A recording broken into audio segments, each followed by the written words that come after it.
Meus irmãos e irmãs, com muita alegria, cumprimento a todos com a paz do Senhor Jesus. Graças a Deus que por sua bondade e misericórdia nos concede a boa oportunidade de nesta tarde de sábado aqui estarmos reunidos em nosso templo sede para meditarmos na palavra do Senhor e recebermos uma vacina que é, esta sim, 100% eficaz, que é a vacina da palavra de Deus, né, pastor Daniel Carlos? Porque a vacina que os homens estão criando para combater esta pandemia, nenhuma delas ainda chegou a 100% de eficácia. Algumas perto de 70%, outros 80%, um pouco ali perto de 90%.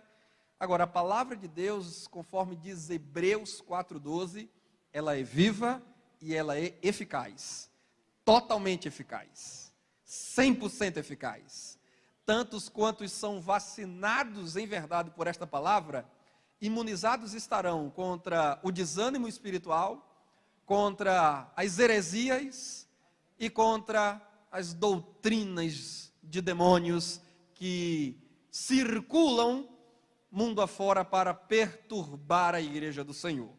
Então nós estamos aqui para nos vacinar, nos vacinar com a palavra para entrarmos em 2022, que já se avizinha, está bem pertinho, entrarmos devidamente imunizados, saudáveis, porque eu tenho dito, onde tenho ido, esta pandemia sepultou muitos fisicamente, que estão aí sendo contabilizados pelas secretarias estaduais de saúde, Ministério da Saúde, os consórcios da mídia, mas há um número muito maior de pessoas que foram sepultadas espiritualmente. E esses não entram para a estatística alguma. Muita gente que parou na caminhada, desanimou. Na história do fica em casa, fica em casa, fica em casa, as pessoas foram ficando, se acomodando, desanimando, e era o que o diabo queria realmente. E infelizmente, muitos que ficaram em sua casa, não mais voltaram à casa de Deus. Mas este COFEC, ele vem com a proposta de ressuscitar mortos, reanimar desanimados, levantar caídos, e como diz o livro, a carta aos Hebreus, fortalecer mãos cansadas e joelhos desconjuntados. Tem muitos joelhos desconjuntados na escola dominical em Campina Grande. Tem muito professor com andar trôpego, como costumava usar meu pai, um verbo que eu só vim entender depois de adulto, titubeando. Tem muita gente titubeando, vacilando, mancando das pernas. Domingo sim, domingo não. Um sábado sim no estudo dos professores, outro não. Começou muito bem antes da pandemia, estudava, preparava bem as aulas, mas aí veio a pandemia, trouxe o desânimo, frieza. Aí agora são aulas ministradas de bolo, pega na revista em cima da hora, às vésperas de ministrar a lição. Quando é ele ou ela que vai ministrar, está presente, mas quando é o companheiro que vai ministrar, ele se ausenta, fica em casa, arruma meio um mundo de ocupações. O que é isso? Joelhos trôpegos, mãos cansadas. Mas aqui está a palavra do Senhor que nos garante: os que esperam no Senhor renovarão as suas forças, subirão com asas como águia, correrão e não se cansarão, caminharão e não se fatigarão. Louvado seja o nome do Senhor. A palavra do Senhor está aqui como viva e como geradora de vida para nós. Meus irmãos, vocês receberam uma apostila com os textos dos dois ministrantes, pastor Daniel Nunes, e por graça de Deus também eu que estou ministrando já. O meu texto aí na apostila, que eu já convido você a abrir, porque nós vamos acompanhar o roteiro. Eu não trouxe material em slide para expor, nós vamos usar o roteiro da apostila, que tentei deixar aí bem topicalizado, fiz destaques em negrito de algumas frases. Negrito, essa essas letras com a cor mais forte, mais destacada. Quando você coloca os olhos, você já percebe. São frases que mais se destacam em cada um dos tópicos por mim abordados. Na página 6 da apostila. Na página 6, você encontra então a minha ministração com o tema Um Tempo de Reconstrução na Escola Dominical. Porque este é o tempo que nós não só queremos viver, como cremos que viveremos. Quantos creem comigo? Vou repetir porque talvez você não se apercebeu enquanto folheava as páginas. O tema de minha ministração é um tempo de reconstrução na escola dominical. E eu digo, não é apenas um tempo que queremos, mas é o tempo que teremos, de acordo com a graça de Deus que será dispensada para nós. Um novo tempo, um tempo de reconstrução. Quantos creem comigo que assim será em 2022? Glória a Deus. Entretanto, meus irmãos, nós não seremos, como está dito aí no texto do pastor Daniel Carlos, na abertura, lá na saudação da apostila, que vocês, quem já chegou mais cedinho, teve a oportunidade de pegar a apostila, dar uma folheada, ler, mas quem não fez isso poderá fazer depois em casa. Aliás, eu encorajo vocês a lerem em casa a apostila na íntegra, porque nós temos o péssimo hábito de receber materiais como esses. Chega em casa, a gente engaveta, coloca numa pasta, esquece lá, nunca mais pega. Faça isso não. Valorize, até porque você está em um evento que você pagou para participar dele, foi uma taxa simbólica, mas você efetuou o pagamento. Então valorize lendo o material que aí está disponibilizado para você. Mas o pastor Daniel Carlos diz lá no texto de abertura de saudação: nós não seremos apenas agentes passivos diante de uma realidade que esperamos. Nós não ficaremos apenas de braços cruzados esperando que Deus traga sobre nós um tempo melhor. Nós iremos trabalhar. Nós seremos, como disse Paulo, cooperadores de Deus. A palavra cooperar significa co, ao lado de, operar, palavra de origem latina que quer dizer trabalhar. Mesmo significado de labor, colaborar, trabalhar ao lado. Então nós vamos trabalhar ao lado do Senhor, com a graça do Senhor, empoderados pelo poder do Senhor, e nós vamos alcançar este tempo de refrigério, este tempo de renovação espiritual, este tempo em que não só, olhem o que lhes digo com muita convicção em meu coração, nós teremos um tempo, se cumprirmos nosso dever, se trabalharmos ao lado de Deus, se cooperarmos, se colaborarmos com o Senhor, nós teremos um tempo em 2022, que não só será semelhante a 2019, antes da pandemia, será ainda melhor que 2019, será ainda melhor que 2018, será ainda melhor que os anos áureos da Igreja Assembleia de Deus em Campina Grande. Deus, Ele está sempre disposto a levar-nos muito mais longe do que a gente imagina. Ele é poderoso, disse o nosso irmão Paulo, que estamos estudando esse trimestre. Esse trimestre foi um trimestre paulino.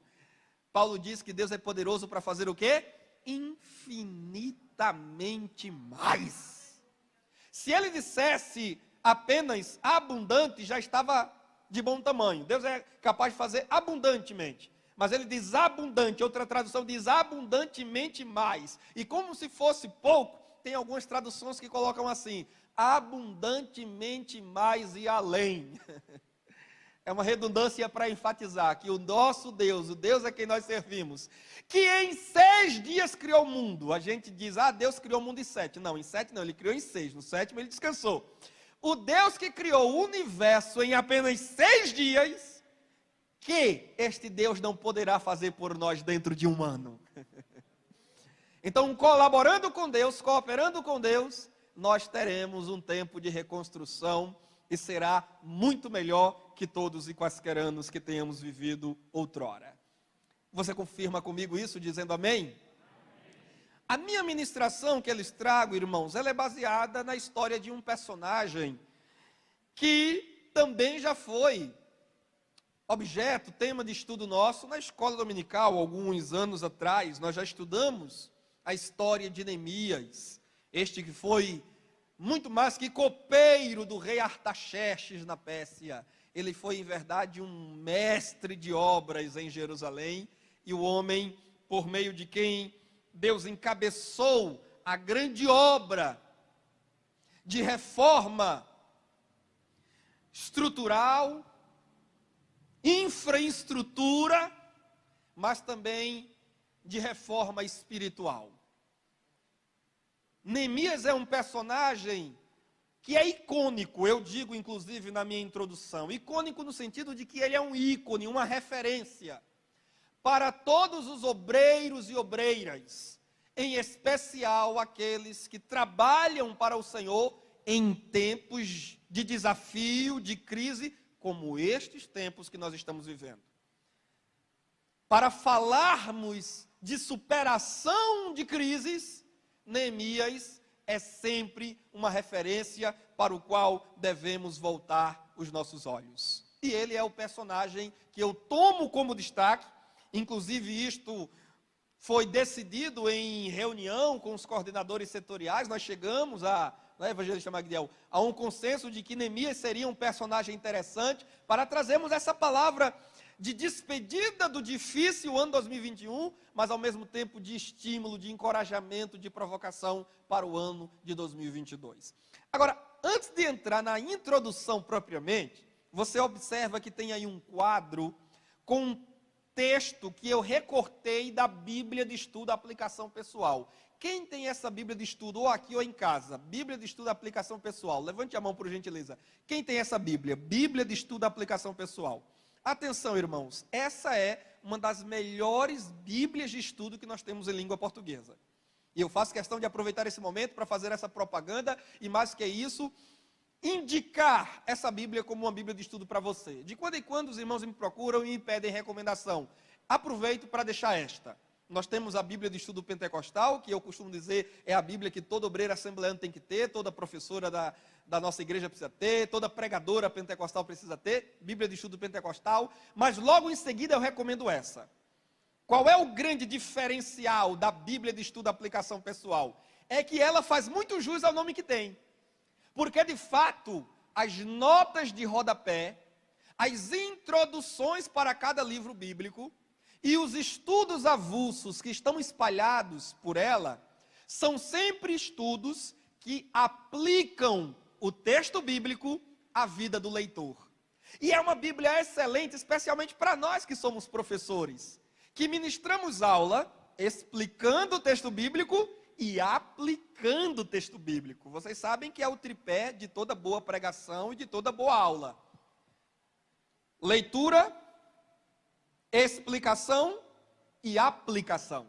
Toda pregação, via de regra, e todo ensino, via de regra, precisa ter esse tripé, essas três perninhas, que sustentam a exposição das Escrituras Sagradas. Leitura do texto, explicação do texto, onde entra a hermenêutica, a exegese, mas é preciso ter a aplicação, trazer o texto bíblico para a vida do leitor, do aluno, do professor, do estudante. E a aplicação pessoal, ela faz isso. Ela vai interpretando o texto para nós, mas ao mesmo tempo falando como nós podemos viver esse texto no cotidiano. É um texto, professora Berenice, é excepcional, uma Bíblia excelente para quem prega e para quem ensina na casa de Deus. Então, se eu puder lhe dar uma dica e já lhe dou, a próxima Bíblia de estudo que você buscar adquirir, adquira essa. Bíblia, tome nota, Bíblia de Estudo Aplicação Pessoal. Da introdução que lá consta para o livro de Neemias, dentre muita coisa que lá está dito, eu trago esse texto de 2 parágrafos e chamo sua atenção para ler comigo. Começa assim, com frases entre aspas, que são citações que as pessoas costumam dizer. O que esta igreja está precisando é reticências. Não acredito em nossos governadores. Se estivesse no lugar deles, reticências. Nossas escolas estão ruins, inclusive escolas dominicais, alguém poderia dizer. Alguém precisa fazer alguma coisa. São frases que a gente sempre está ouvindo as pessoas falarem, muitas vezes nós mesmos.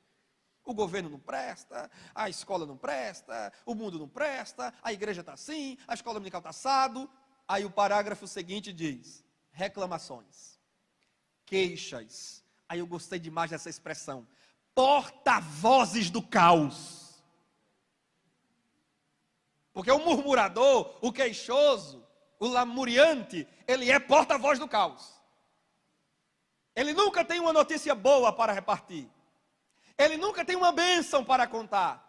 Ele nunca tem uma palavra de ânimo e encorajamento para fazer. É só queixa, é só desgraça, é só morte, é só derrota, é só desânimo, é só coisa ruim. É a negatividade em pessoa.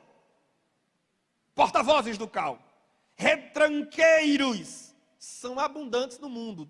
Houve até um erro ortográfico aí, entrou um P ao invés do O no mundo, mas você é inteligente e já percebeu. É muito fácil, diz a Bíblia de Estudo, aplicação pessoal, é muito fácil analisar, examinar e falar sobre os problemas da sociedade moderna. Aliás, para falar de problema, você ligeirinho junta meio mundo de gente. Porque para falar de problema, para falar de erro, ligeirinho a galera chega junto. Porém, o que realmente está... agora eu gostaria de já chamar vocês para uma interação comigo aqui. Vocês podem ler essa última frase comigo? Todos juntos no 3? Você está com a apostila em mãos? Então está fácil ler. 1, 2, 3. Porém, o que realmente estamos precisando é de pessoas corajosas, que não apenas discutam a situação, mas que tomem uma... Diga para a pessoa do seu lado, já para espantar o sono pós-almoço, precisa tomar uma atitude. Diga, você tem que tomar uma atitude. Você tem que tomar uma atitude. Mas não sou eu? Sim, você disse para o outro e o outro disse para você. Você precisa tomar uma atitude, uma atitude, uma atitude. Porque tem gente que sabe reclamar. Tem gente que é o olheiro de igreja. É o fiscal de culto. É o CREA eclesiástico. Ele sabe ligeirinho encontrar um tal problema. Mas quando chama ele para a solução, ele ligeirinho arruma um bico de papagaio. Ligeirinho arruma uma viagem em família. Ligeirinho arruma uma ceia de Natal para fazer. Ele sempre está com a agenda disponível para reclamar, para fazer motim, mas nunca está com a agenda disponível para fazer parte da solução. Ouçam-me, meus caros irmãos e irmãs, educadores cristãos, como também o sou. Deus não nos chamou para ser olheiros de igreja. Deus não nos chamou para sermos fiscais de culto. Deus não nos chamou para sermos apontadores de problemas alheios, porque para acusar os nossos irmãos, já há o diabo que faz esse papel incansavelmente. Nós fomos chamados para ser agentes de mudança, agentes de transformação, cooperadores, colaboradores, auxiliares, ajudantes, obreiros na grande obra do Senhor. E Neemias vai nos ensinar isso com sua vida. Neemias vai nos ensinar que é preciso ser muito mais que um observador da circunstância. É preciso muito mais que analisar o momento, que fazer estudos de caso.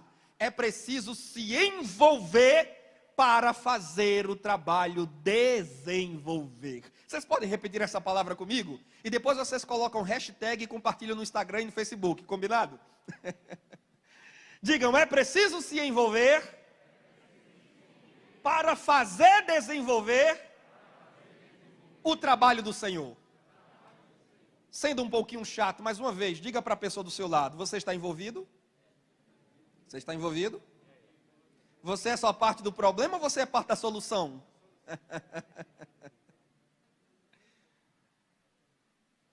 Na minha introdução, eu digo no primeiro parágrafo, o apóstolo Paulo disse que tudo que dantes foi escrito, para o nosso ensino foi escrito.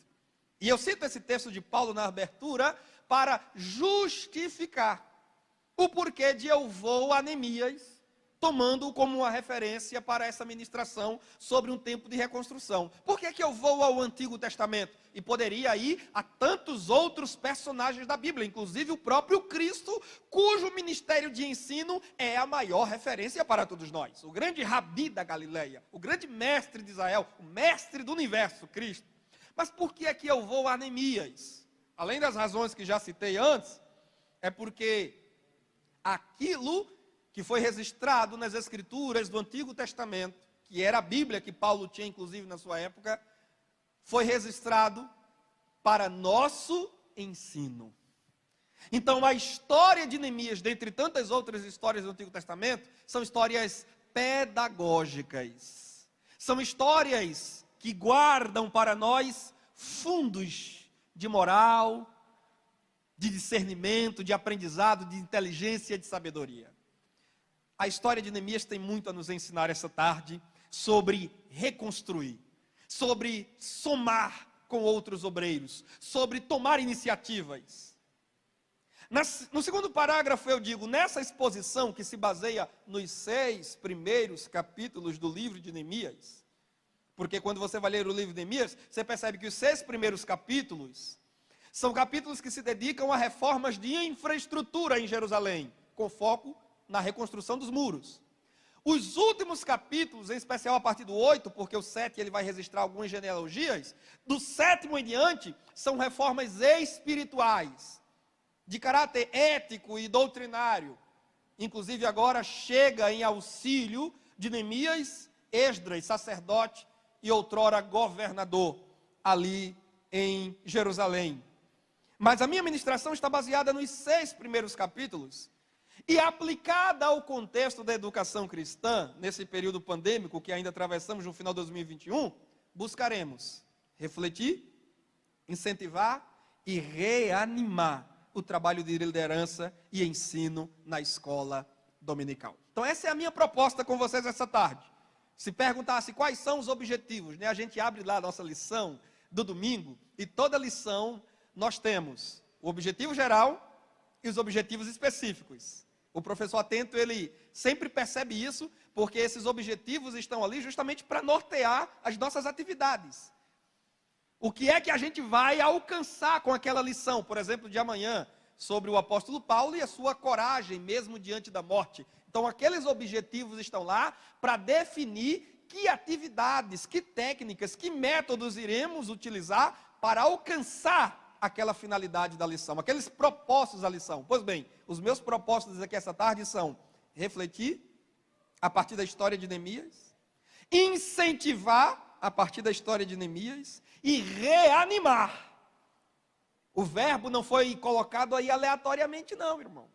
Reanimar. Por que eu coloco reanimar e não apenas animar?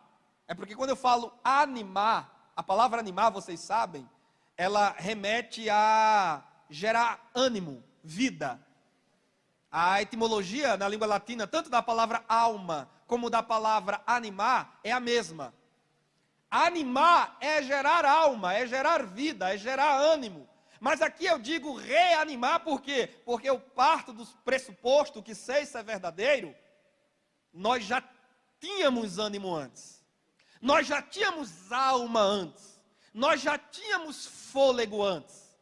E não estou bajulando vocês, não estou bajulando a nossa igreja. A escola dominical em Campina Grande, pastor Edson, é uma escola dominical campeã a nível de Brasil, sim ou não? Nós já estivemos em congressos nacionais de escola dominical. Participei, por exemplo, dos 3 últimos. A nossa igreja já enviou caravanas que foram premiadas pela grande quantidade de participantes para congressos no Rio de Janeiro, em São Paulo, Maceió. Nós temos aqui em Campina Grande professora como a professora Rosilene, que já ganhou o prêmio nacional de melhor professora de escola dominical do ano em todo o Brasil. A glória é para Deus, mas a alegria é para nós, sim ou não? Nós temos a nossa irmã Gláucia, que é comentarista de lições bíblicas da faixa etária infantil. Sim, nós somos uma igreja que já experimentou o fôlego, o ânimo e a alma da educação cristã. Mas agora, em razão de tudo que atravessamos nesses 2 últimos anos difíceis, e sei que todos vocês aqui teriam histórias para contar de suas congregações, como eu tenho lá na nossa, né, pastor Jorilson? Infelizmente, professores que abandonaram o trabalho, alguns até se afastaram da comunhão com a igreja, alunos que ficaram em casa e não voltaram mais até hoje, apesar da vacinação avançar, apesar da pandemia baixar, mas ainda continuam. E sei que isso é geral. Sei que todos vocês teriam histórias assim. O que significa dizer que no meio do caminho nós perdemos o ânimo. Temos que ser muito sinceros na nossa autoavaliação. Não podemos chegar e dizer, está tudo bem, está tudo mil maravilhas. Não temos que ser honestos. Se ignoramos o problema, não resolvemos o problema. Se ignoramos a doença, não nos submetemos a um tratamento. É preciso que o doente admita a doença e aceite o tratamento para que ele seja curado. Então é preciso admitir que nós estamos passando um momento difícil na escola dominical, na igreja de modo geral, mas a palavra de Deus está posta diante de nós para nos reanimar, para gerar um novo fôlego, para gerar uma nova vida, para gerar um novo ânimo. Quantos querem receber oxigênio de Deus para a sua alma que está respirando com certa dificuldade, mas você não quer morrer, você quer viver e você quer respirar bem e você quer ter saúde boa em 2022 para trabalhar para Jesus a todo vapor? Quantos querem mais fôlego? Quantos querem mais ânimo? Quantos querem mais oxigênio do céu? Eu quero lhe dizer que aqui está o grande hospital de Deus. Aqui está a grande UTI de Deus. E aqui está o médico por excelência, que sabe mexer com todo o nosso organismo, não só com o corpo físico, mas esta palavra, ela penetra até a divisão da alma e do espírito, louvado seja. A partir do exemplo de Neemias, eu digo no terceiro parágrafo da introdução, precisamos alimentar um profundo senso de responsabilidade. Profundo senso de responsabilidade. É você ter aquela convicção interior de que eu tenho que me envolver, eu tenho que participar, eu tenho que dar minha colaboração. É senso de responsabilidade. Eu sou responsável. O pastor é responsável pela igreja que assumiu. O superintendente é responsável pela escola que ele é dela, o diretor. Como dizia o pastor, saudoso pastor Antônio Gilberto, o superintendente, ele é diretor de uma escola. Da próxima vez que perguntarem a você, superintendente, o que é que você faz da vida? Você diz, eu sou diretor de uma escola. E não vai estar mentindo. Não remunerado, é verdade. Não remunerado, mas bem pago, não é, pastor? Aleluia, aleluia. Não é remunerado, mas é bem pago. O preço já foi pago adiantado. E ele ainda diz mais assim a Pedro: e vai receber 100 vezes mais. Glória a Deus. Da próxima vez que lhe perguntarem, superintendente, o que é que você faz da vida? Você pode dizer, eu sou o diretor de uma escola. Mas que escola? Onde é que ela fica? É a escola dominical, a maior escola do mundo, louvado seja Deus. Então, como diretor, você é responsável pela administração, pela distribuição das atividades, pela coordenação entre os professores. Enquanto professor, você é responsável pelos seus alunos. Professor e pedagogo Lécio Dornas, ele disse muito sabiamente que o professor é, ao seu modo, um pastor de um micro rebanho dentro de um rebanho maior. Ele tem o pastor da igreja, que é o anjo da igreja, mas o professor, ele também atua como um apacentador de parte deste rebanho, que é a sua classe. E precisa orar por eles, aconselhá-los bem, doutriná-los corretamente na palavra do Senhor, desenvolver com eles amizades, senso de responsabilidade. Quem anda fazendo a obra de Deus, empurrando com a barriga, não tem senso de responsabilidade. Quem não comparece aos estudos de professores, mas quer dar aula no domingo de manhã, não tem senso de responsabilidade. Quem nunca participa de uma formação como essa, mas exige, pastor Daniel Carlos, qualificação do corpo docente, porque é engraçado, né? Tem gente que sabe, não, a igreja precisa qualificar. A igreja oferece qualificação, ele é o primeiro que apresenta desculpa para não vir. Tem que qualificar, tem que melhorar a qualidade. Tá bom, meu irmão, tem Cofex sábado, dia 18, você pode ir? Não, porque eu não sei o que, de repente me apareceu uma dor na unha do dedo midinho do pé esquerdo.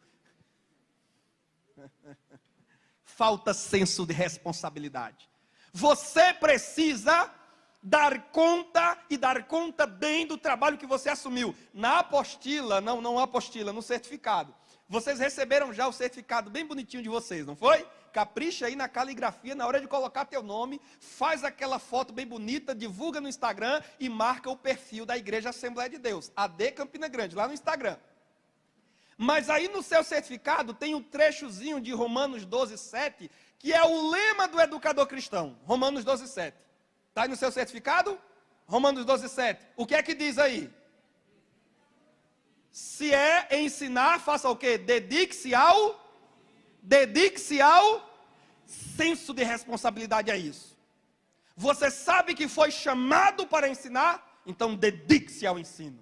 Lendo, estudando, pesquisando, se aprimorando, melhorando a sua forma de expor o conteúdo, de se relacionar com o aluno na aula e fora da aula. Dedique-se.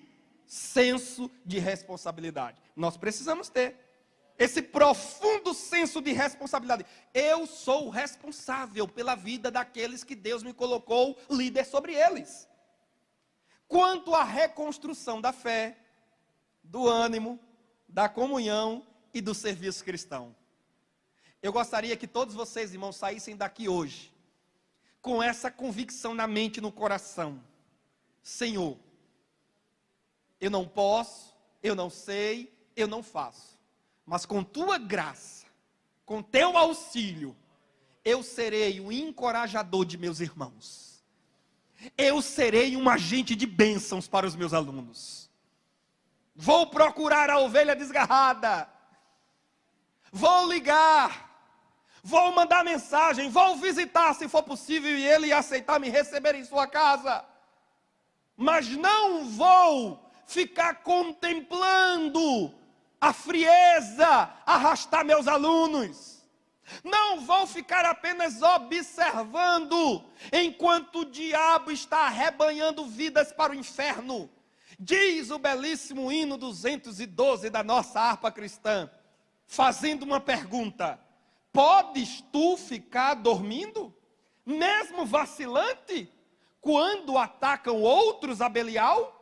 Invertindo a ordem da poesia que esses versos trazem, a pergunta que está sendo feita é a seguinte: pode você ficar dormindo, cochilando e até mesmo vacilando da fé, enquanto Belial está destruindo outras vidas? É justo que você cochile? É justo que você dorma? É justo que você gaste 2 horas por dia na Netflix assistindo sua série premiada, mas você não gaste 30 minutos de joelhos na presença de Deus para interceder pelos seus alunos? É justo que você vista a camisa do Atlético Mineiro, do Flamengo e do Palmeiras para torcer para que ele vença o campeonato, mas não vestir a camisa da EBD para torcer pela restauração dela? É, pastor Eudes, porque tem gente que para vestir a camisa do Flamengo, do Palmeiras ou do Corinthians, ele veste sem ninguém nem precisar pedir. Mas na hora que diz, vista um paletó e uma gravata para você dar aula na EBD, fica fazendo corpo mole.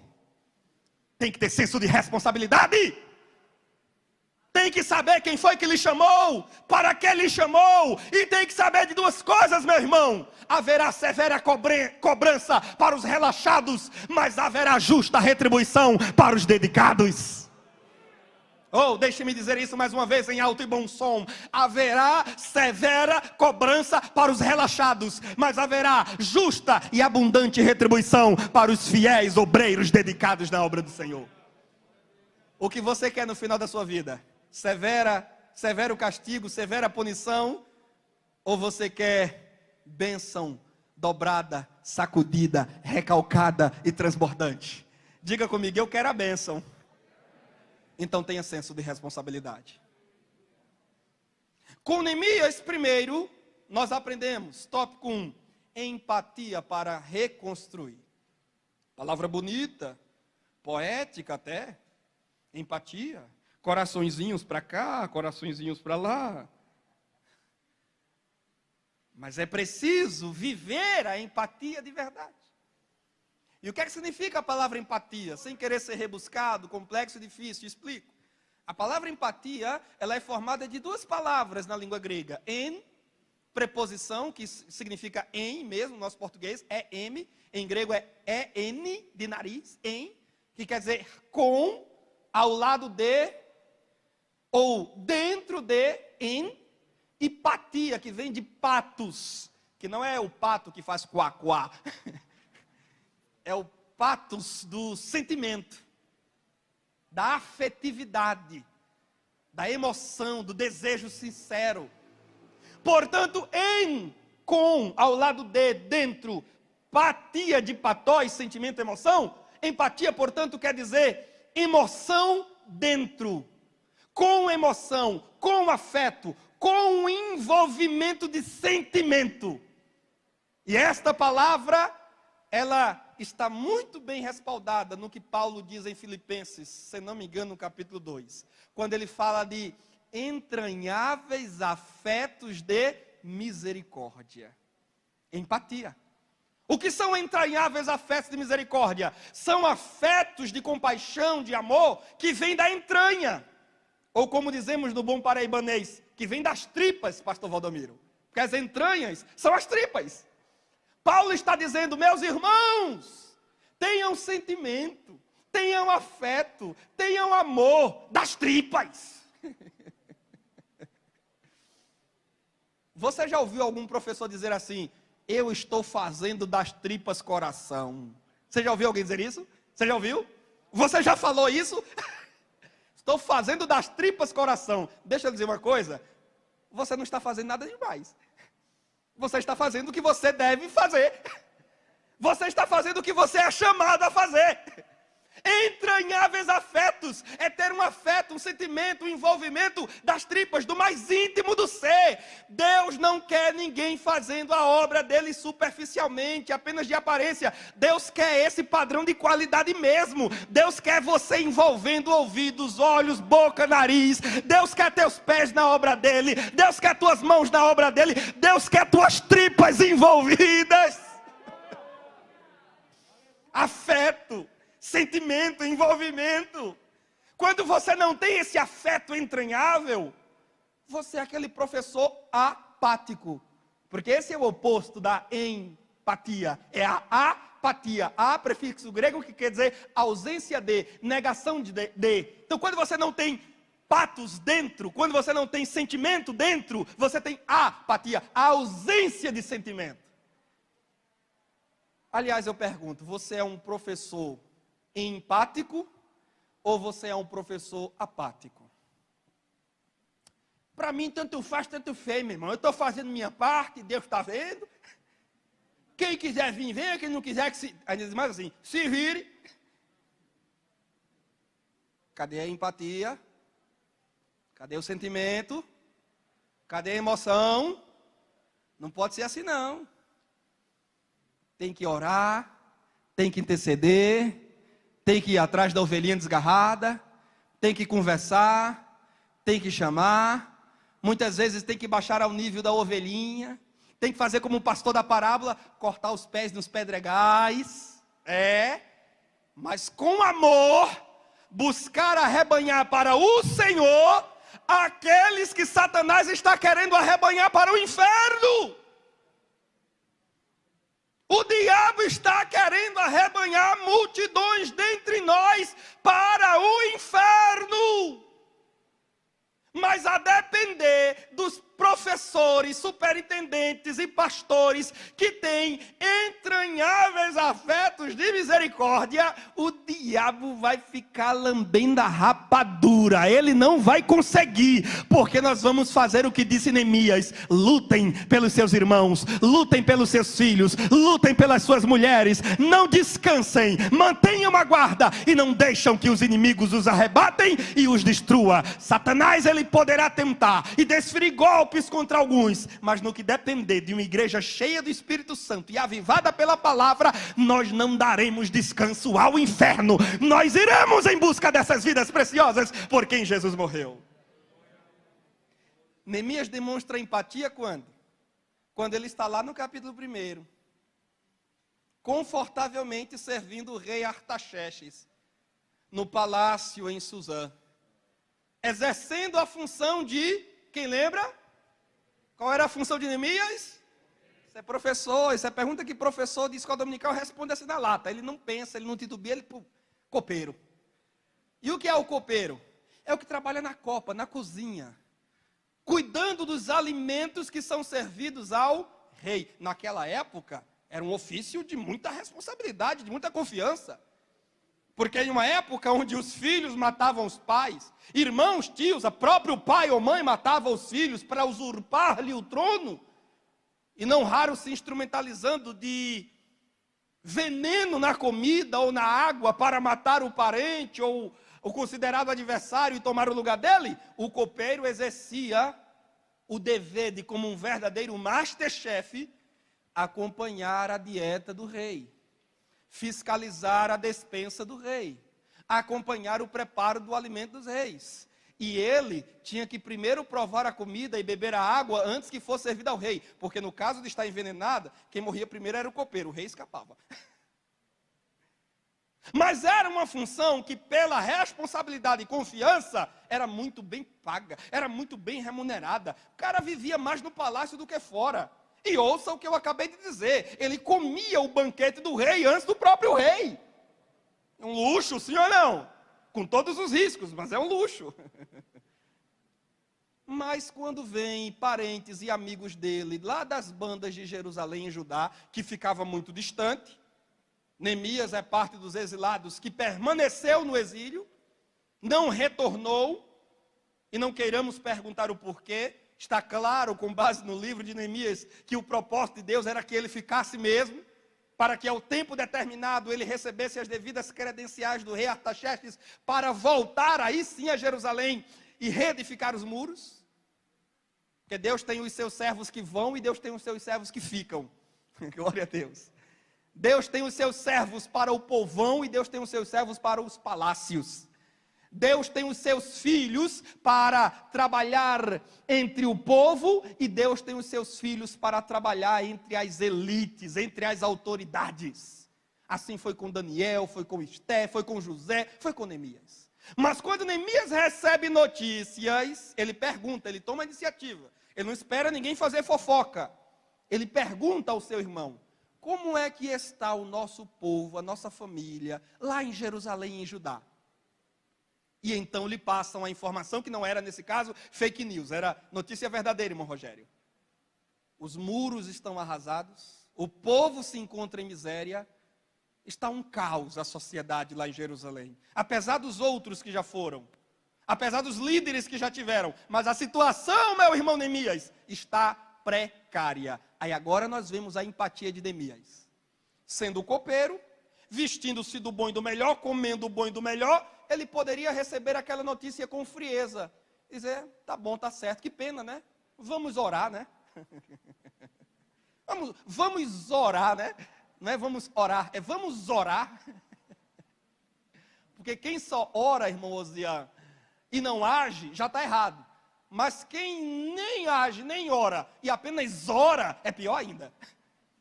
Tem muito crente orando por aí. Ele não apenas diz, vamos orar, e ele até vai orar, mas não só isso. A Bíblia diz que ele se entristece, ele entra em choro, em lágrimas. Isso é emoção, isso é sentimento. Professor que nunca experimentou chorar pela sua classe, você ainda não experimentou o melhor de Deus na sua classe.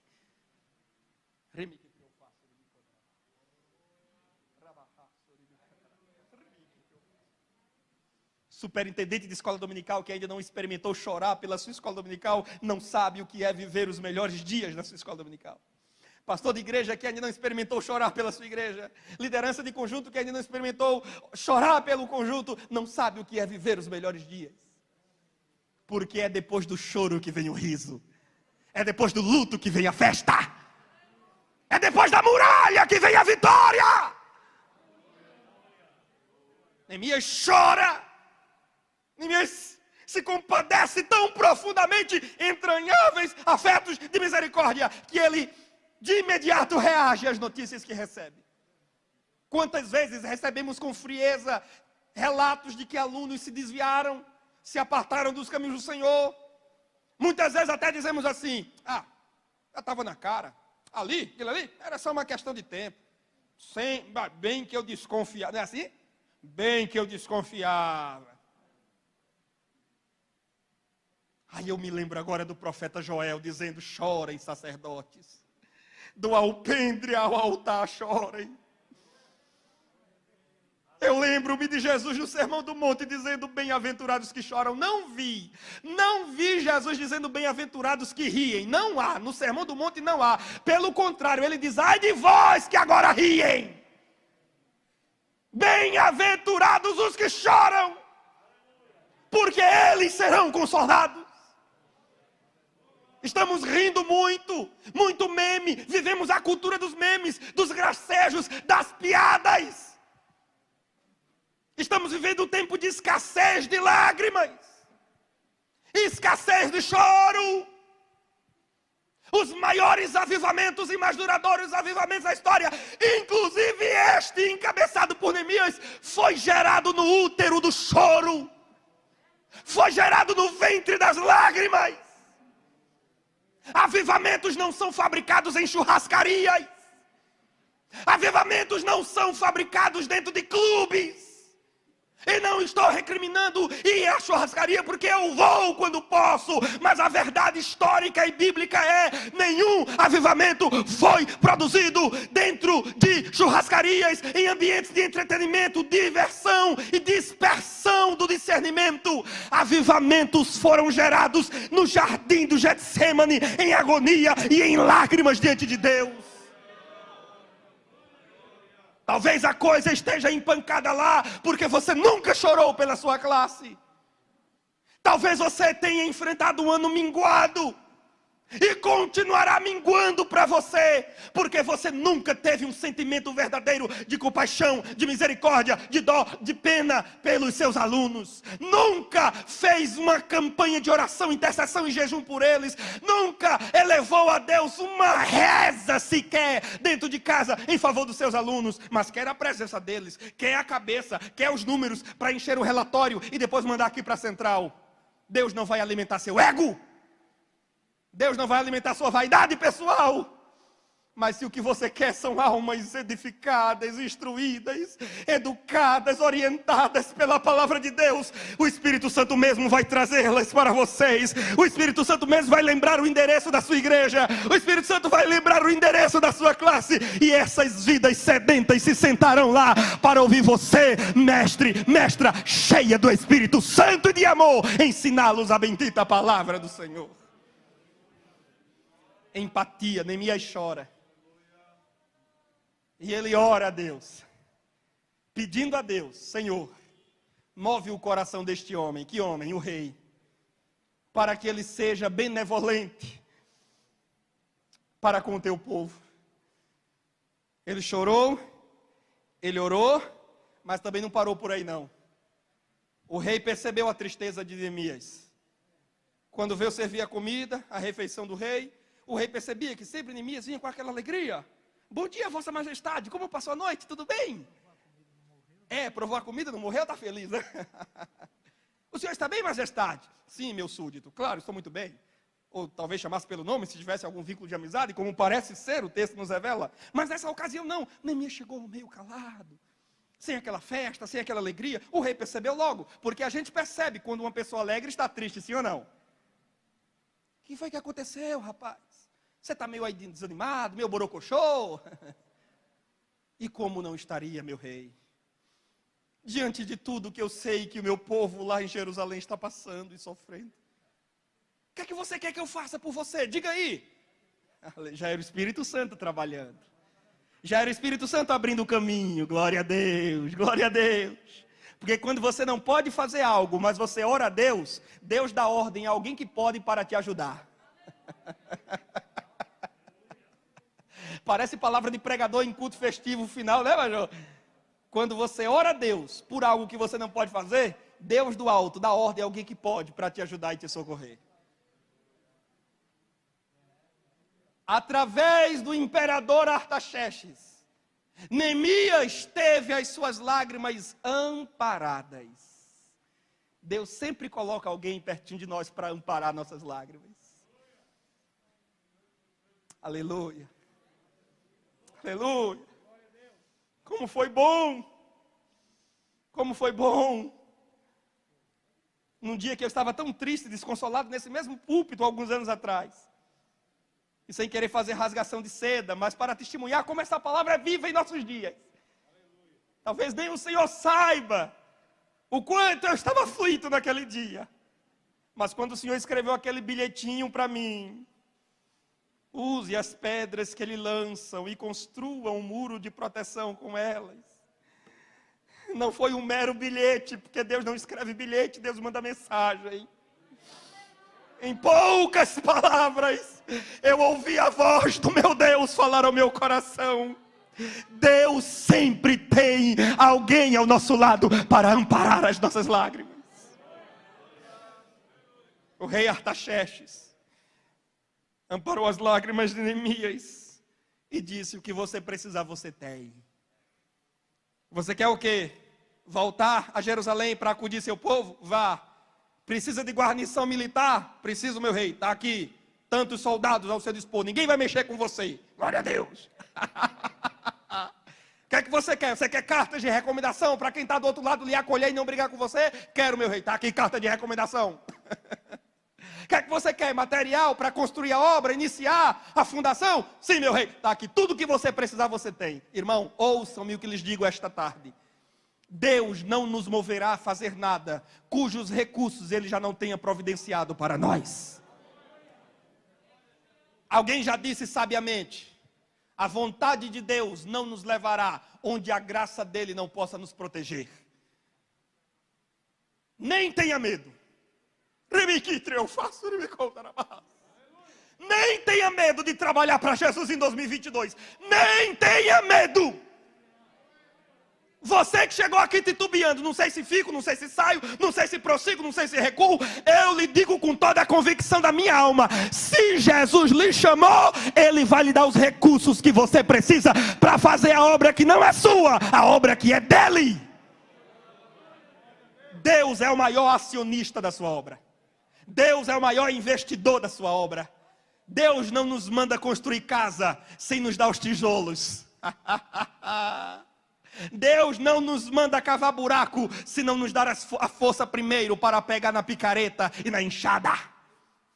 Pastor Josué Brandão, com a sabedoria que lhe é peculiar, ele disse certa vez: quando Deus mandar você sentar, não olhe nem se tem cadeira, pode sentar, porque quando Deus manda, meu amigo, Ele já preparou o assento para você. Oh glória! O que você não sabe, Ele te ensina. O que você não pode, Ele te capacita. Eu li, e foi Paulo, nosso irmão, quem disse: Deus dá pão ao que come, e semente ao que... Meleusa, a semente que a senhora semeia, é Deus quem já lhe dá. Seu trabalho é lançar. De onde é que vai vir a provisão para eu lançar? Deus já mandou para estar aqui. Então. E quando parecer estar acabando, Ele renova o estoque. Glória a Deus. Apenas tenha empatia pelo que faz. Tenha emoção, tenha sentimento. Professor com emoção é diferente. Professor elétrico, energizado, empoderado, meu amigo Jean-Pierre. Esse verbo que tem sido tão sequestrado pelos movimentos de esquerda, mas que na verdade nós é que somos o povo verdadeiramente empoderado. Porque Jesus disse: eu vos dou poder. Aqui estão os homens e mulheres empoderados do Brasil. Eu vos dou poder. Aleluia. Neemias tinha sentimento, Neemias tem emoção. Como é bom, irmãos, um professor com sentimento, com emoção. Um professor alegre, um professor que sabe rir, um professor que sabe chorar, um professor que sabe ouvir. Um professor que no meio da sala ouve alguém dizer: olha, o aluno fulano e tal não pôde vir hoje porque o pobre está doente. O professor empático nessa hora, ele deixa o esboçozinho de lado. Não, porque eu tenho que cumprir a aula. Eita, está já acabando, não é aula, é aula. Depois a gente vê aí como é que fica esse negócio do doente. Não, o professor empático nessa hora é diferente. Opa, como é que é? Fulano não veio porque está doente? É. Todo mundo de pé agora. Vamos fazer uma oração por ele. Empatia, empatia. Muitas vezes tem um aluno aniversariando. O professor viu lá no Facebook, viu lá no Instagram, no status do WhatsApp, aniversariante, aluno está na classe dele. Nem sequer o professor olha para o aluno para dar os parabéns. Nem sequer um parabéns para o aluno aniversariante. Cadê a empatia? Cadê o sentimento? Cadê a emoção? Eu não confiaria minha alma para ser instruída por um professor apático, por um professor sem sentimento, sem emoção. E eu até entendo porque alguns alunos deixaram de frequentar certas escolas dominicais. Porque eles não querem ser vistos como meros números, eles querem ser vistos como gente, como pessoa. Eu não quero me envolver em uma competição louca por número, porque aqui tem que crescer, não. Eu quero um professor que seja amigo meu. Eu quero um professor com quem eu possa conversar, com quem eu possa tirar dúvidas, e que não fique dando coice em mim, e que não fique expondo minha vida para outras pessoas quando eu lhe confidencio segredos. Empatia, empatia, diga para a pessoa do seu lado, empatia, empatia, empatia. Na página 7, segundo parágrafo, eu digo, quanto a nós, temos demonstrado essa empatia? Você sabe a diferença, olha que pergunta provocativa. Você sabe a diferença entre notar a ausência e sentir a ausência de um aluno? Você sabe a diferença? Notar a ausência e sentir a ausência? Notar é apenas aquilo de, eu percebi que faltou, está certo. Oh. Mas sentir é aquela coisa do, puxa vida, não veio hoje. Eu preparei essa lembrancinha para entregar a ele. O que será que está acontecendo? Alguém aqui sabe dizer o que aconteceu com a irmã Maria, que não veio hoje? Com o Ricardo? Alguém tomou conhecimento? Não, ninguém tomou. Oh, meu Deus, espera aí, deixa rapidinho aqui, eu mandar um WhatsApp aqui para ele, tirar uma foto aqui bem bonita com a classe, uma selfie. Tira uma foto ali na hora, manda para o WhatsApp dele e coloca a legenda. Estamos sentindo a sua falta. O professor que só nota, não viu a cabeça do aluno, pronto. Aquele aluno que gosta de vestir uma camisa amarela, é o professor que só nota. O professor que só nota não sabe nem o nome dos alunos que tem. Mas o professor que sente, ele sabe o nome de cada um deles. Aleluia. Empatia. Segundo tópico, fé para reconstruir. Não é apenas a necessidade da empatia, mas também da fé, porque estamos trabalhando com uma escola que não é secular, que não trabalha com meras teorias de educação. Estamos trabalhando com uma escola que antes de ser dominical, ela é bíblica. Aliás, eu tenho feito questão, irmãos, de sempre fazer menção da escola dominical pelo nome mais completo que ela tem. É claro, ela começou com o nome Escola Dominical. Mas eu gosto desse nome que ela ganhou no desenvolvimento da história e creio que foi não por mero capricho de lideranças eclesiásticas, mas por direção do Espírito. Ela alcançou o padrão mais excelente do que aquele que Robert Rex começou, que já era bom. Então ela passou a ser chamada de, diga comigo, Escola Bíblica Dominical. Carinhosamente chamada de EBD. E porque ela é uma escola bíblica, ela demanda de todos nós fé. Porque é uma escola que trabalha com valores espirituais. E que está lidando com forças espirituais. Vocês estão pensando que o diabo está satisfeito com vocês aqui agora? Ele que é vagabundo, desculpe a expressão, e anda perambulando pela terra, buscando observar, não a vida dos ímpios, que ele não está nem aí para os ímpios, já estão perdidos mesmo, ele anda buscando observar a vida dos justos, como observou a vida de Jó, a ponto de saber até quanto gado ele tinha. Alguém já disse sabiamente, o diabo não moverá uma palha na direção dos ímpios, mas moverá seus canhões na direção da igreja. Você acha que ele está feliz com a sua presença aí? Mas você também, como eu, também não está feliz com a presença dele nesse mundo, né? Então estamos empatados, irmão? Mas em breve o Deus de paz esmagará Satanás debaixo dos vossos pés. Ele está, irmãos, insatisfeito e somando esforços para desanimar-nos, para manter os muros de Jerusalém abaixo, para manter o povo em miséria, em doença, em caos. Olha o que diz, é o hino 6 da harpa cristã, né, pastor Daniel? O maligno tentador é o autor da perdição, do pecado, mal e dor. Deus é bom, quer sempre o bem, do oprimido, pecador, mal nenhum em si Deus tem, Deus é luz, Deus é amor. Mas o diabo quer nossa desgraça. O diabo não quer só que você adoeça, ele quer que você adoeça e morra. Mas graças a Deus o laço quebrou-se e você escapou-se. Nós trabalhamos com fé, como Neemias precisou, por isso ele vai orar. Só ora o homem, a mulher que tem fé. Neemias vai orar a Deus, e aliás, Neemias não só ora para iniciar a obra. Neemias ora, você vai ler os 6 capítulos primeiros do livro de Neemias e você vai ver. Neemias ora antes da obra começar, ora durante o desenvolvimento da obra e ora após a obra terminar.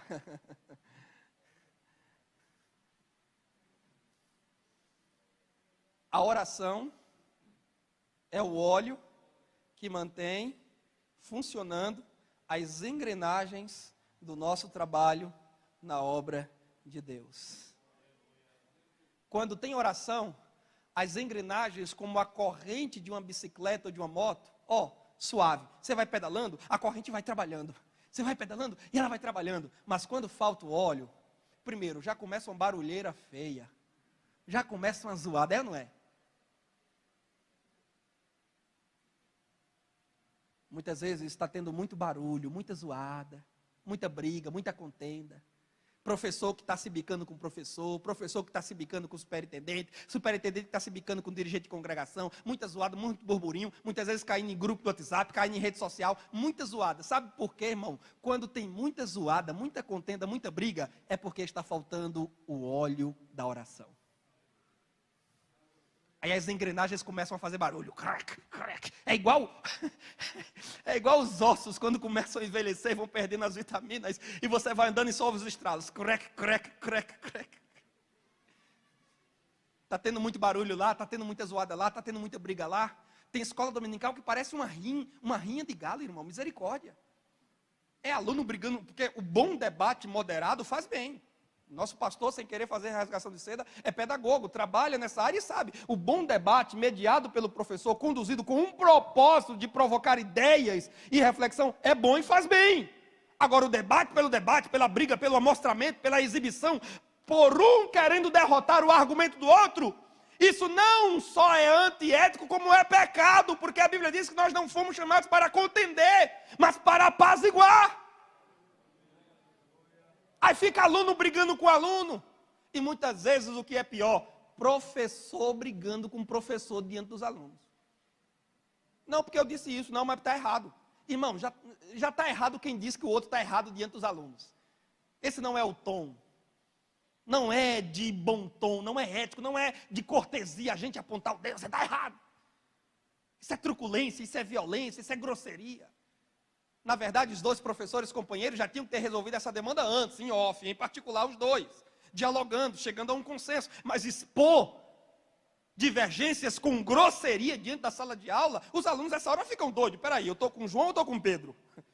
Eu estou com a irmã Marta ou estou com a irmã Maria? Nessa hora fica doido. Peraí, se nem elas sabem, que dirá eu? Sabe o que é isso? Ruído da corrente, porque faltou o azeite, faltou o óleo da oração. Coloca mais oração lá no teu trabalho. Coloca mais súplica, coloca mais intercessão lá. E tu vai pedalar, e a aula vai correr bem rapidinha. Glória a Deus. Vai ser suave. Quão bom e quão suave é. Glória a Deus. Vai ser suave. O Espírito Santo vai pegar a palavra que você está semeando e ele já vai ter adubado a terra, já vai ter preparado a terra, e a palavra que você lançar, como dizia Moisés em Deuteronômio, vai ser como gotículas de orvalho no coração dos seus alunos. É preciso ser espiritual, é preciso ser um homem de fé, é preciso ter comunicação com o céu. Neemias ora antes, Neemias ora durante, ele é especialista no que os pregadores chamam de oração relâmpago. Você já ouviu o pastor falar assim? Vamos fazer uma oração relâmpago. O que é oração relâmpago? É a oração feita assim de repente, ninguém planejou muito subir ao monte, fazer oração, não, é oração relâmpago. Decidimos fazer agora, e rápida. Aquela oração decidida na hora e rápida, relâmpago. Neemias, você vai ler os 6 primeiros capítulos de Neemias, Neemias sempre está entrecortando a descrição e a narração dos eventos com uma oração breve. Senhor, veja o que eles estão fazendo. Senhor, tenha misericórdia de mim. Senhor, me ajude. Orações rápidas. Você já teve a experiência assim, de chegar diante de uma sala, estar ministrando, e de repente está aquele aluno provocador, fazendo perguntas capciosas para te colocar contra a parede, e você ali caladinho com Deus em pensamento: Jesus me dê graça, Jesus me ajude, porque se tu me ajudar eu perco as estribeiras aqui. E Jesus chega e te dá a orientação, Jesus chega e te dá a palavra. Um aluno certa vez perguntou a um professor em uma classe: professor, Caim matou Abel, e a Bíblia só fala desses 2 filhos, porque já está errado, né? A Bíblia fala de outros filhos, lá no capítulo 5 de Gênesis. Mas ele perguntou, a Bíblia fala de 2 filhos de Adão e Eva, Caim e Abel. Caim, depois que mata Abel, sai da presença de Deus e vai se casa com mulher e tem outros filhos. Quem era essa mulher de Caim? Aonde foi que Caim arrumou essa mulher? Aí o professor, com simplicidade, mas objetividade, respondeu: rapaz, Caim matou o irmão dele que não fez nada demais contra ele. Imagina o que é que Caim não vai fazer com quem anda perguntando pela mulher dele.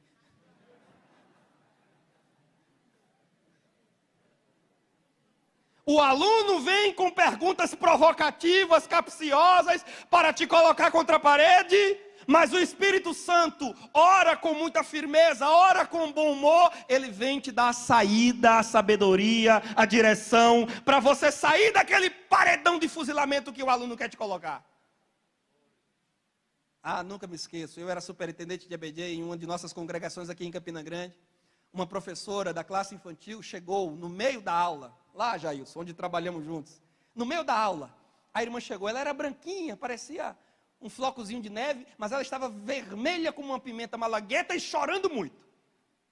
Eu não aguento mais. Vocês vão pelas favelas. Aí ela soltou mesmo, do jeito que ela queria. Vocês vão pelas favelas e saem arrastando essas crianças para dentro da igreja.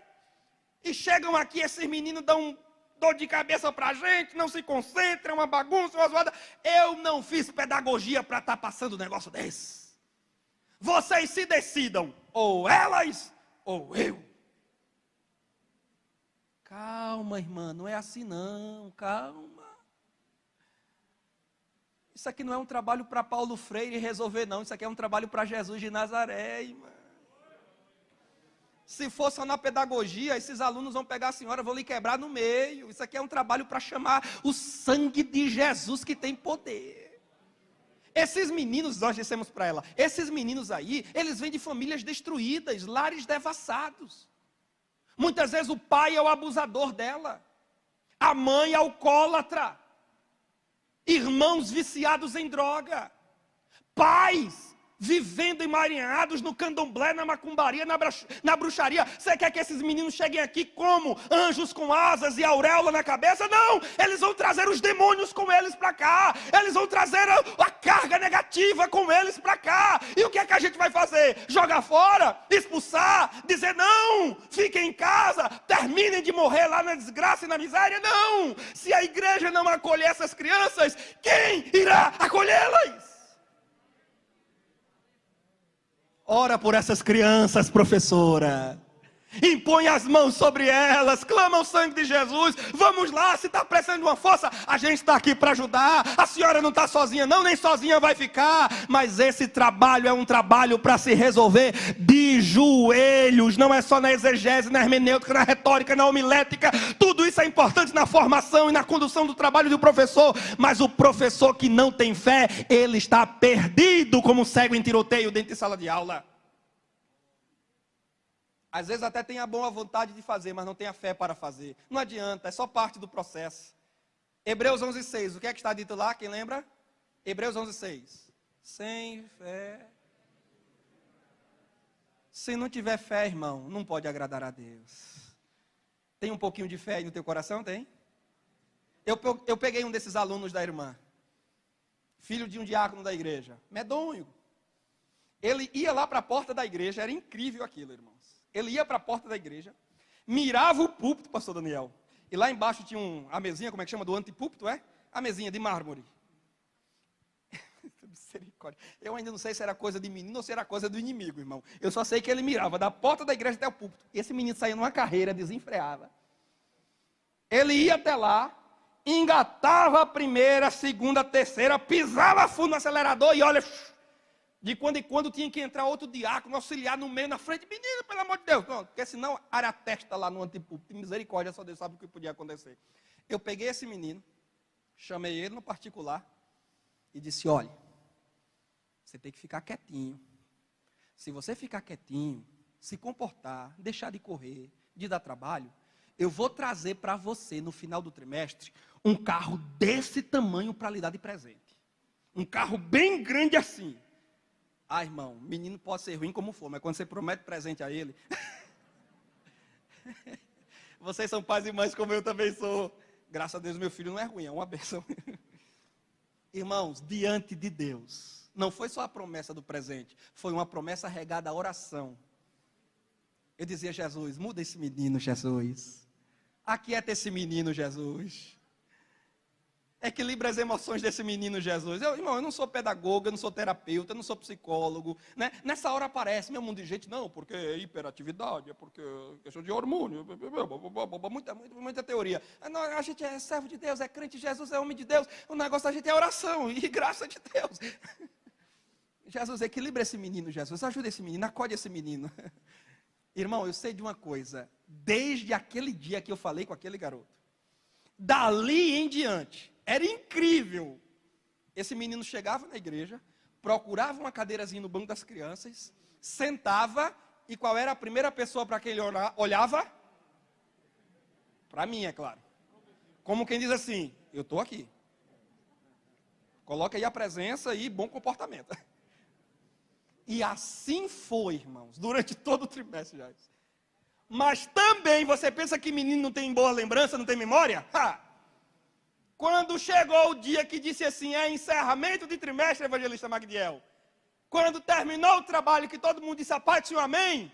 Qual é a primeira pessoa que está do meu lado quando eu abro os olhos que toma um susto? Meu presente. Eu disse, eu não trouxe hoje.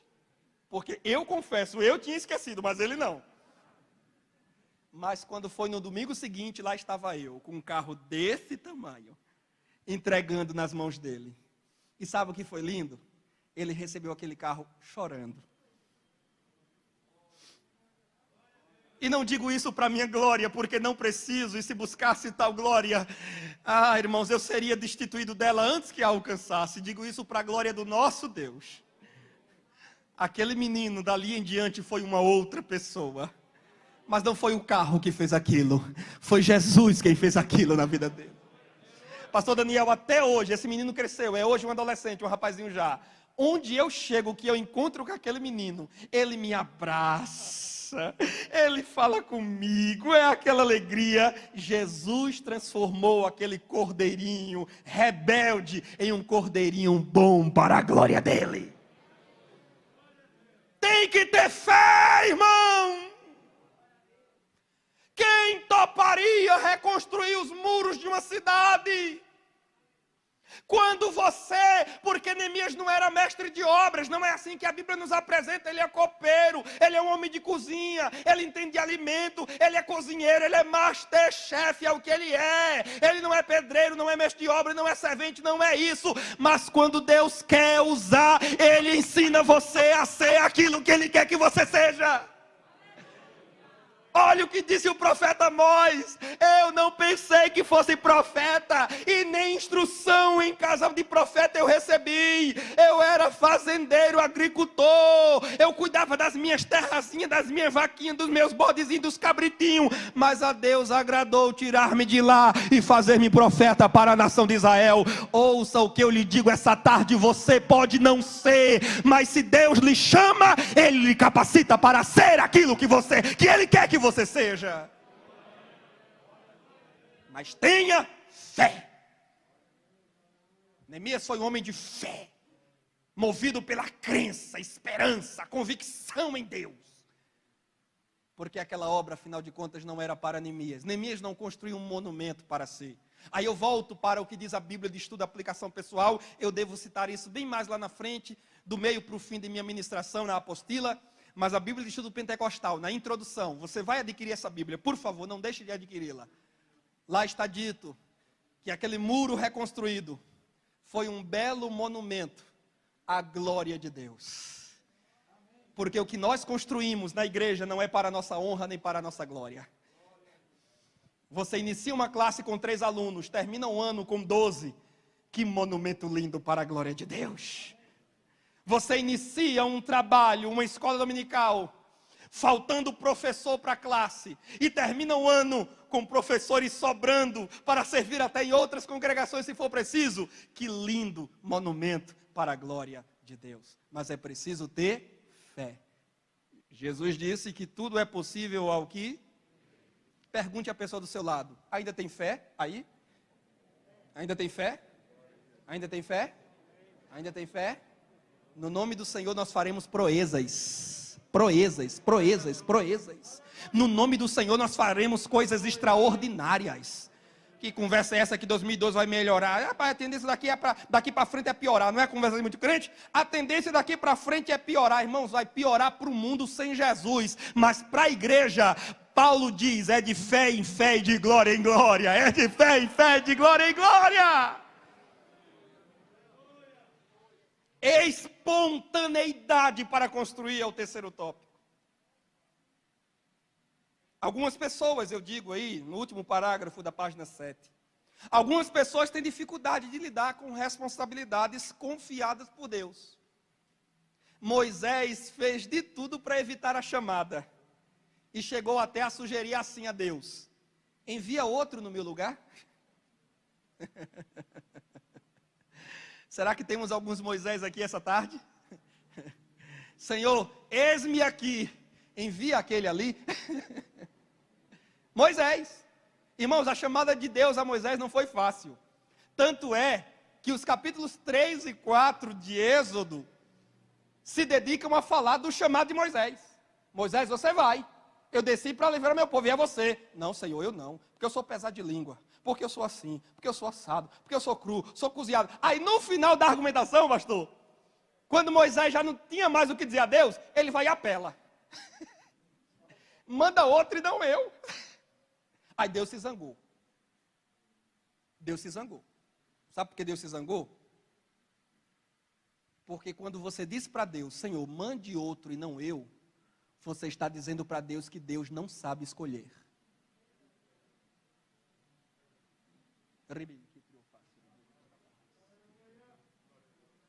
Quando você diz para Deus, Senhor, manda outro, você está dizendo de forma indireta, o Senhor não sabe escolher. E isso irrita aquele que é onisciente, que sabe de todas as coisas. Deus não erra em suas escolhas. Deus não erra.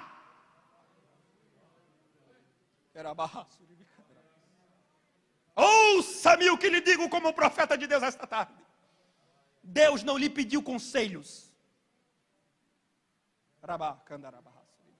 Deus não lhe pediu conselho. Quando Deus falou com você, não foi para se aconselhar com você, para você dizer a Ele o que Ele deve fazer ou deixar de fazer, quem Ele deve mandar ou quem Ele deve deixar de mandar. Deus não está lhe pedindo conselho, Deus está lhe dando ordem. Não precisa ser aconselhado quem sabe de tudo. Não precisa de ajuda quem é onipotente. Não diga para Deus, mande outro, quando Ele manda você. Deus se irritou com Moisés, irmão. Pega essa vara aqui, Moisés. Joga ela no chão, virou cobra. Põe a mão no peito, virou leprosa. Coloca a mão de novo, voltou a ficar sã. E aí, Moisés, tem desculpa agora?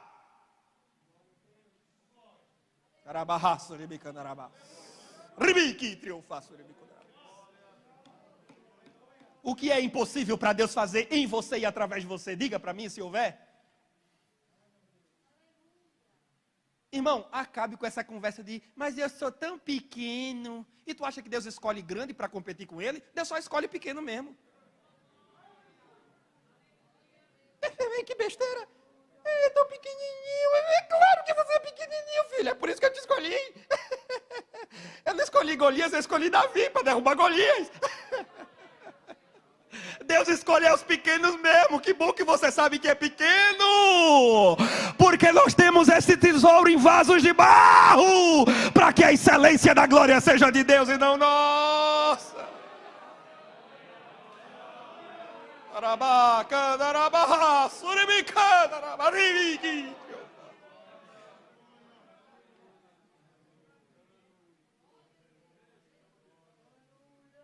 E Jonas? Aí Jonas é um caso, aí vou usar agora uma linguagem de final de semana, uma expressão bem bonita. Jonas é um caso sui generis. É um caso assim bem específico, bem atípico, né? Porque quando Deus disse, Jonas, vá a Nínive, Jonas nem quis discutir com Deus. Não quis nem conversar, não teve nenhuma conversinha. Pastor Elias, nenhuma conversinha não teve. Deus disse, vá para Nínive. Jonas calado, estava calado, ficou, capou o gato, foi-se embora para onde? Para o outro lado, para Tarsis. Eu tento entrar na cabeça de Jonas e imagino o seguinte, Jonas deve ter lembrado da história de Moisés, porque ele já tinha a Torá na mão, a lei, os 5 livros. Ele deve ter pensado, rapaz, Deus chamou Moisés, Moisés tentou convencer Deus o contrário, não deu em nada. Acabou Moisés indo. Eu não vou nem perder tempo discutindo. Deus mandou eu ir para o lado, eu vou me embora para o outro. Mas deu certo? Será que tem Jonas aqui hoje, irmão, que Deus está chamando e você está fugindo? Deus está te chamando para ensinar e você está querendo ser músico sem ter chamada para ser músico? Eu queria tanto tocar bateria, eu também queria. Até cheguei a ter aula, mas não deu certo. Não deu certo, não. Meu negócio é isso aqui, irmão. Se Deus lhe chamou para ensinar, vai-te embora ensinar, rapaz. Vai-te embora dar aula, vai-te embora ler Bíblia, ler os livros, fazer teologia, adquire tua biblioteca. Se Deus te chamou para ser músico e mestre, que bênção, Davi também foi. Músico, compositor, cantor e mestre, uma bênção. Deus dá muitos talentos àquele que quer dar muitos talentos. Mas não queira nada que Deus não tenha reservado para você, só queira aquilo que Deus quer para você.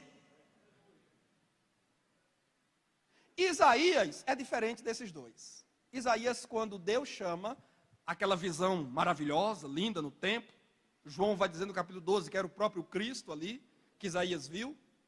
Aí ele ouve a voz do céu retumbante, a quem enviarei, quem há de ir por nós? A Isaías diz, eis-me aqui, envia-me a mim. Atendeu prontamente ao chamado quando ouviu o chamado e quando viu a visão. Mas sabe o que eu acho interessante em Neemias? É que Neemias é diferente de todos eles. Até mesmo do pronto servo Isaías. E eu digo aí na apostila. Por que Neemias é diferente de todos eles? E eu digo já na página 8. É porque, primeiro, Neemias não quis discutir com Deus. Segundo, Neemias não quis fugir da responsabilidade. E terceiro, diferente de Isaías até, Neemias não esperou uma visão extraordinária e nem uma voz retumbante chamar. Neemias ouviu falar de uma necessidade e prontamente se ofereceu para fazer parte da solução de um problema. Sabe por que eu fiz questão de fazer esse contraponto entre Neemias e Isaías, embora os dois tenham sido virtuosos servos do Senhor, e também Moisés, depois que assumiu o seu chamado? É porque é assim, tem gente, pastor Daniel Carlos, que diz, eu vou se Deus falar comigo. Mas qual é o falar comigo que ele está esperando que Deus fale? É o falar de Deus para Isaías. A visão e a voz retumbante. Mas muitas vezes Deus está chamando ela para dar aula para a criança, sabe através de quê? Através do choro de uma criança que está na classe, que está na EBD, sem uma classe e um professor para ensiná-la. Essa professora que tem a chamada de Deus, ela ainda não tomou a decisão de servir, porque ela está esperando o quê? Jesus aparecer de madrugada para ela, vestido de branco, resplandecer no quarto e dizer, minha serva, eis que assim te digo, toma minha mão e vem andar comigo na terra. Aí eu vou, se Jesus fizer assim eu vou. Sabe quando é que Jesus vai fazer isso? Nunca. Aliás, ele até vai fazer no dia do juízo final, quando tu comparecer lá para prestar conta diante dele. Porque não vivestes em obediência, então não entrarás pelas portas das mansões celestiais. E ele perguntará, por que tu não fizestes a minha obra? Aí ele vai estar lá, vestido de branco, vestes resplandecentes e voz retumbante. Você espera esse dia acontecer? Deus me livre e me guarde. Jesus está lhe chamando através do choro de uma criança, através do sorriso de uma criança. Sabe aquela criança linda, irmã, que sorriu para você? Pois é, era um convite de Deus, através do riso dela, dizendo assim, vem cuidar de mim. Aleluia. Aleluia. Aleluia. Sabe aquele aluno que vive te mandando no WhatsApp, te fazendo pergunta? Tu ainda não se tocou, irmão.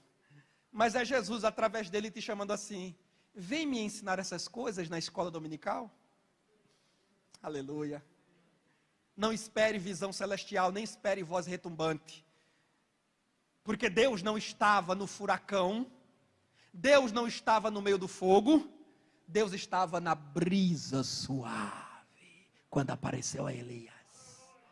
Tem muita gente esperando o furacão, e tem muita gente esperando voz retumbante e labaredas de fogo caírem do céu. E Deus está dizendo na brisa suave, até através de sonhos que você já teve, sonhos. Você já sonhou, lembra, irmã? Eita, que Deus está revelando tudo agora, não? Em sonho, Deus já te mostrou onde Ele quer você trabalhando para Ele. Mas você está esperando o quê? Deus usar o pregador do púlpito para dizer, Estefânia Silva Nogueira, não sei das quantas, que tem 23 anos de idade e mora na rua Imaculada Conceição, no bairro do Pedregal, número 13. Você está esperando isso? Há trabalho pronto para ti, cristão, que demanda toda tua devoção. Vem alegremente a Cristo obedecer, pois só tu, ó crente.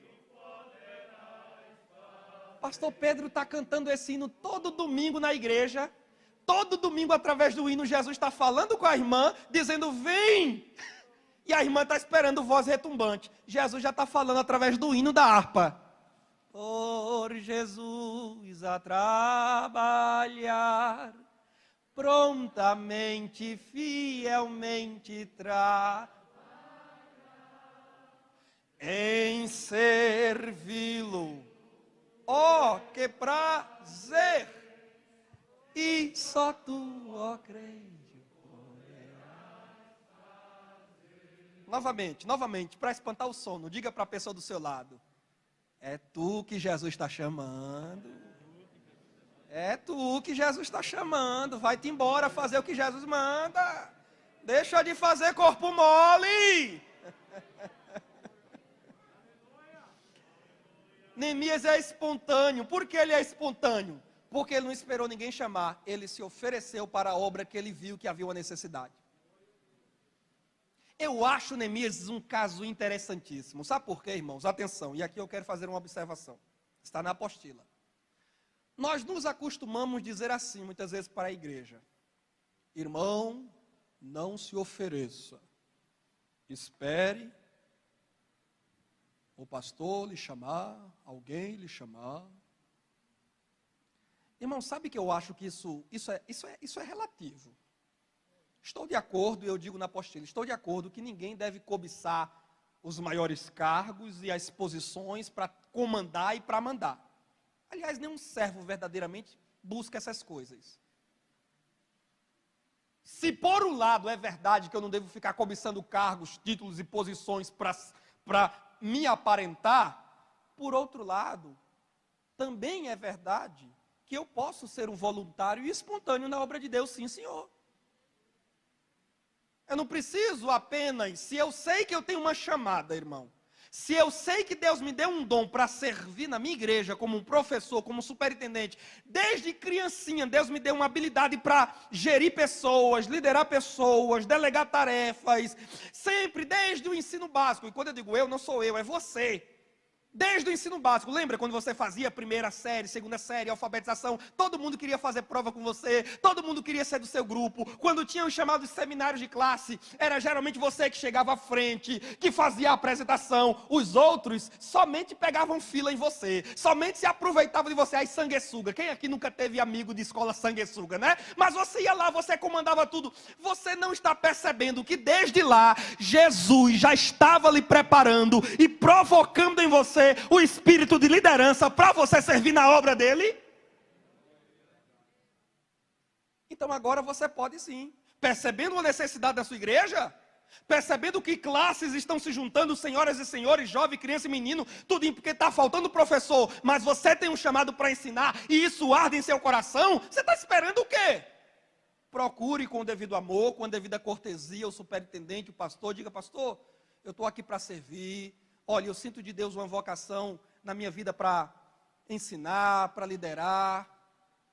Irmão, qual é o pastor que não vai aproveitar uma mão de obra que está se oferecendo para servir?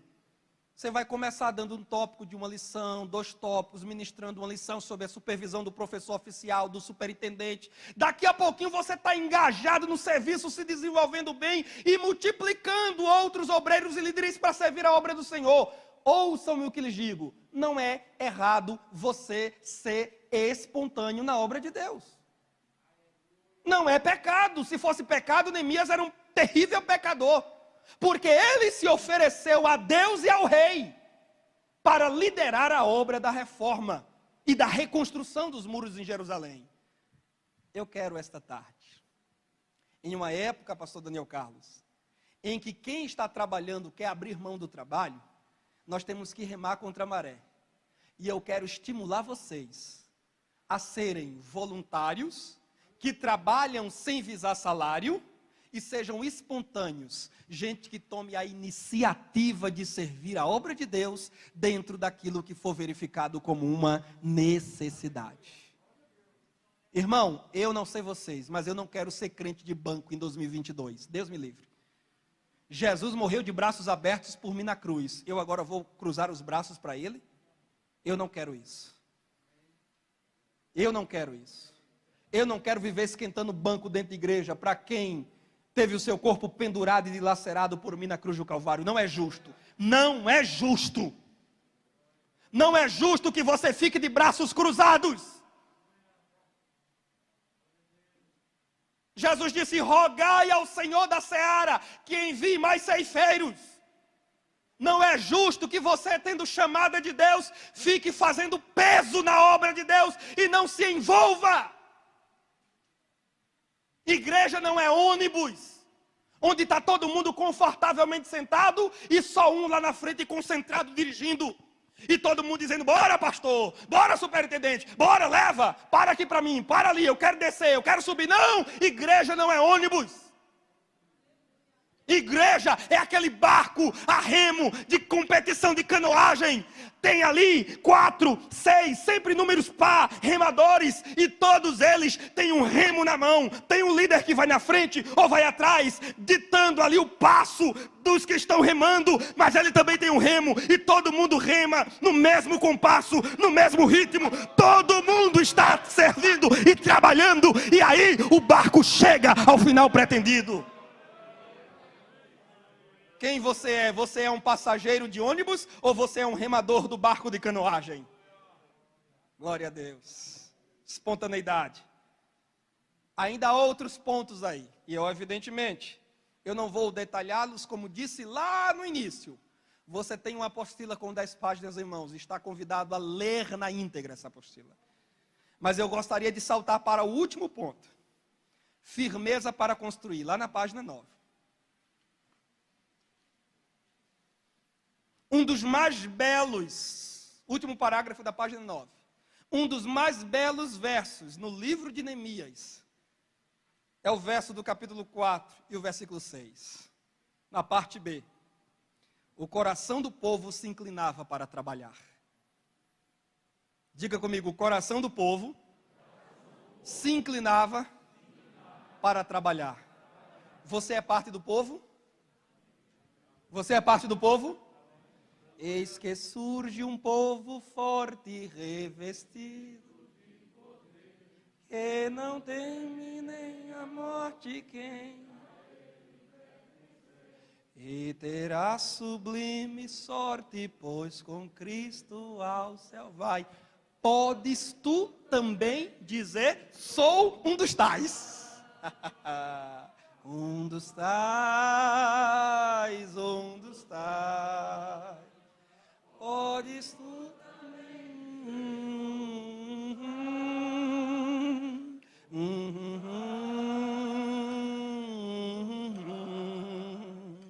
Podes tu também dizer. O povo se animou, o povo se envolveu. Quanto tempo levou para os muros serem reconstruídos? 52 dias, tempo recorde. Até os inimigos, Tobias e Sanbalat, pastor Jorge Wilson, ficaram admirados e reconheceram. Verdadeiramente, tem a mão de Deus nesse negócio. Irmãos, vocês creem, aleluia, vocês creem que nós poderemos bater recordes em 2022? Vocês creem? Vocês creem? Hein, pastor? Aleluia. Vocês creem? Recorde de crescimento, recorde de contribuição. Vocês creem? Então diga, um dos tais, um dos tais.